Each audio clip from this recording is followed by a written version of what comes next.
Halo netizen, ini adalah Honda Brio RS Urbanite Edition version 2. Nah, di bulan April 2022 ini Honda Prospek Motor Indonesia meluncurkan Brio RS Urbanite versi kedua ya. Karena kan sebelumnya juga ada Honda Brio RS yang versi Urbanite, tapi ubahannya tuh nggak serame ini ya. Yang versi kedua ini tuh jauh lebih racer boy gitu loh. Jadi dengan tampilan yang lebih racing gini, apakah dia lebih racing dibandingin Brio RS yang biasa gitu ya? Ya, kayaknya sih enggak ya, karena ubahannya tuh lebih ke kosmetik aja. Jadi sama seperti Brio RS Urbanite yang lama, dia ada body kit di bagian depannya, dan untuk grillnya karena dia berbasis dari tipe RS, dia grillnya warna hitam gloss ya, dan ada emblem RS di bagian kiri bawah. Lampu tetap sama, dia lampu senjanya LED seperti ini, tapi untuk lampu sen dan lampu utama masih bohlam. Begitu pula dengan fog lampnya yang masih bohlam. Lanjut ke samping, velgnya sekarang single tone warna doff ya, jadi dia tetap 15 inci kayak si Brio RS biasa, tapi udah bukan two tone lagi. Dan dia tuh clearnya bener-bener ngedoff ya, bukan gloss black. Untuk ukuran bannya dia berukuran 185/55 R15. Untuk rem, depan disc brake, belakang tromol, sudah lengkap dengan ABS dan EBD juga. Tapi sayangnya belum ada stability control ya untuk mobil seharga ini dan untuk mobil zaman sekarang gitu ya. Di bagian samping ada body kit warna hitam gloss juga, cover spion juga warnanya hitam gloss, dan ada lampu sen di sisi luar.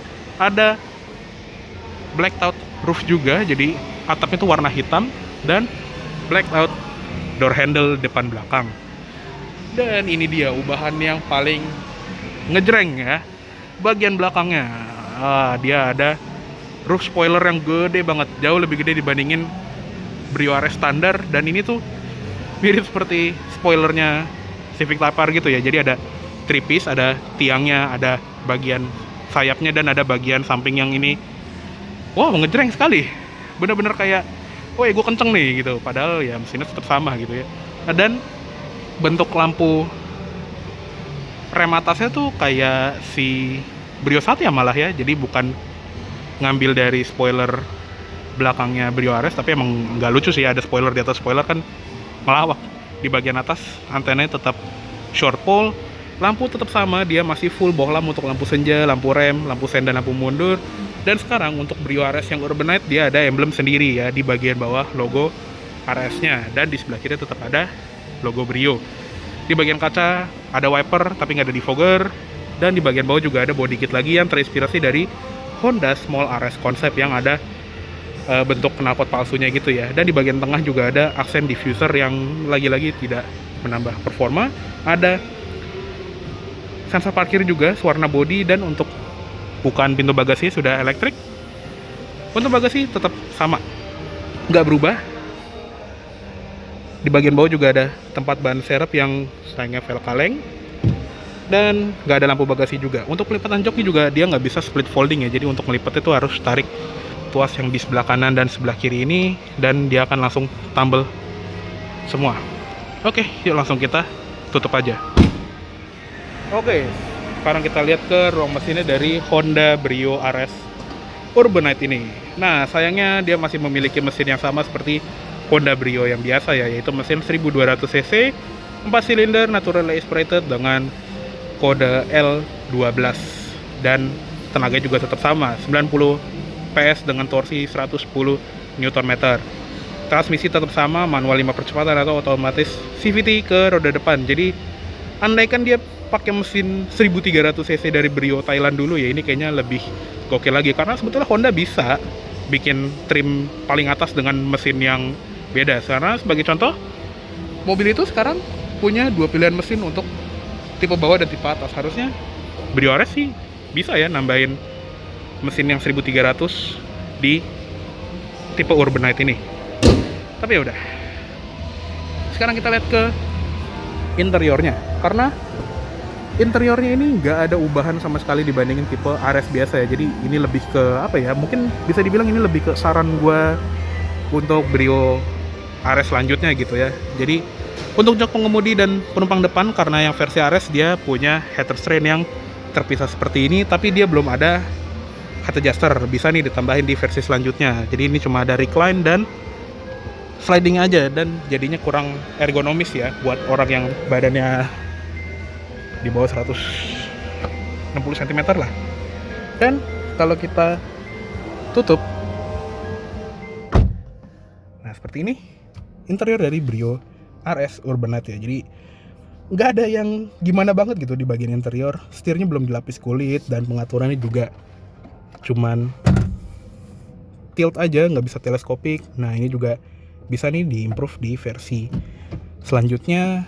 Di bagian tombol setir juga cuma buat volume, ganti track, dan ganti mode doang. Dan ini juga ini kan lagi nyala ya, tuh dia nggak ada lampu backlightnya. Ini juga bisa diimprove nih di versi selanjutnya, karena ini yang nggak banget gitu ya, ada tombol setir tapi nggak ada lampunya. Dan di sebelah kanan juga polos, bisa kali ditambahin cruise control. Tuas lampunya juga ini masih yang model kurus gitu ya, kayak tuas lampu sennya Honda Jazz GD3. Agak kurang mahal gitu feel-nya, dan dipakai juga kurang enak. Belum ada triple turn signal juga, ini juga sayang banget untuk di mobil 2022 gitu ya. Bisa kali ditambahin auto headlamp, terus tuas yang lebih proper gitu ya. Instrument cluster juga sama seperti Brio RS standar gitu ya, cuma ada tachometer, speedometer, dan fuel gauge. MID juga nggak begitu banyak informasinya, cuma trip meter, konsumsi BBM rata-rata, dan ya gitu doang sih, nggak sebanyak kompetitornya yang punya konfigurasi lebih banyak. Di bagian sebelah kanan sini juga ventilasi AC-nya tetap sama, ada buat buka tutup ventilasinya, ada tempat penyimpanan kecil, dan di sini tuh masih rame tombol kosong. Jadi bisa nih ditambahin engine start button, terus tambahin stability control, tambahin fitur-fitur yang banyak gitu ya untuk versi selanjutnya. Di bagian bawah ada tuas pembuka kap mesin. Dari bagian bawah juga pedal gasnya masih model gantung, ada footrest di sebelah kiri juga. Untuk door trim masih full plastik, jadi nggak ada empuk-empuknya. Bisa banget nih sebetulnya ditambahin soft touch kayak BRV facelift yang lama. Handle pintunya warna hitam, tapi ini nggak apa-apa lah karena dia kan temanya lebih ke sporty, nggak mewah-mewah, jadi nggak perlu handle pintu chrome. Ada switch pelipatan spion dengan pengaturan spionnya, window lock, central locking, auto up dan power window di sisi pengemudi. Bentar, oh nggak auto up deh, cuma auto down doang. Di bagian bawah juga ada door pocket sama cup holder, ada speaker, sudah lengkap dengan tweeter. Ya Twitter oke lah, nggak kayak RVSE. Di bagian atas juga ada sun visor pengemudi yang ini bahannya bisa ditebelin lagi, tapi seenggaknya udah ada cermin di sebelah kanan. Spion tengah sudah manual dimming, ini udah oke. Dan sun visor kiri juga sama, bisa nih dipakein bahan yang lebih tebel, dan kalau bisa kacanya ada penutupnya gitu ya. Dan kalau bisa ditambahin lampu gitu ya di bagian tengah, karena Brio RS ini tuh cuma ada satu buah lampu di tengah sini, jadi agak kurang berasa mewah. Di bagian ventilasi AC ini masih cukup oke lah, standar. Ada tombol hazard. Head unit juga tetap sama seperti Brio standar gitu ya, atau Brio RS juga. Dia aftermarket dari Kenwood, ya nggak apa-apa lah, masih bisa radio dan USB dan Bluetooth juga, jadi no complaint. Dan bisa nih ditambahin auto climate control dari BRV lama gitu ya, yang katakanlah lebih mahal juga, karena untuk sebuah mobil 230 juta tapi belum ada climate control gitu ya, kayak agak sayang. Dan dia cuma buat dingin nggak dingin, mode AC, max cool, arah AC juga bisa nih ditambahin sirkulasi udara, terus tambahin arah AC yang lengkap, ada defogger depan dan defogger belakang, dan banyak fitur yang bisa ditambahin banget di mobil ini. Ada tempat penyimpanan di bagian bawah, power outlet juga kalau bisa ditambahin di semua baris gitu ya. Ada dua buah cup holder juga. Di tengah ada tuas transmisinya yang masih model lurus seperti ini, ya is okay. Cuma sama seperti tombol setirnya, dia nggak ada lampu di bagian dalamnya, ini bisa banget ditambahin. Ada parking brake di sini, ada cup holder di bagian belakangnya, glove box lumayan lega, dan ada garis warna orange di bagian dashboard kiri, sama ada airbag di penumpang depan juga.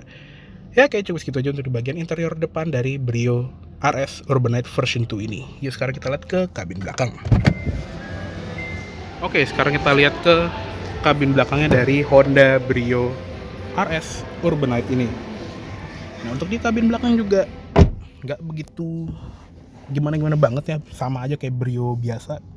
Ini adalah posisi berkendara gue, tinggi gue 170 cm dan masih ada 4 jari setengah, 4 jari. Jadi it's okay, masih lumayan lega. Ada seat back pocket di kanan dan kiri juga, ada satu buah cup holder di belakang. Di atas tadi ada satu buah lampu kabin. Grab handle juga ada di sebelah kanan dan sebelah kiri. Untuk di bagian jok belakang juga sama seperti jok depan, dia masih full fabric, dan di bagian headrest dia adjustable. Dan ini udah bagus banget dibandingin generasi pertamanya Brio ya, yang nggak ada headrest adjustable, tapi bisa nih ditambahin di versi selanjutnya. Seatbelt 3 titik untuk penumpang tengah, dan input ISOFIX-nya bukan yang sama ada ya, kok di sini nggak ada ya. Ya pokoknya bisa ditambahin nih input ISOFIX buat kursi bayi. Di bagian door trim juga bisa banget ditambahin, ada tweeter gitu mungkin kayak di City Hatchback RS. Handle pintu di sini, ada switch power window, door pocket yang cukup standar, dan ada speaker di bagian bawah juga. Ya kurang lebih seperti itu aja untuk di bagian kabin belakangnya dari Honda Brio RS Urbanite version 2. Yuk sekarang kita keluar saja. Oke, kayaknya cukup segitu dulu untuk review dari Honda Brio RS Urbanite Edition version 2. Mohon maaf apabila ada salah kata-kata atau dalam menyampaikan review.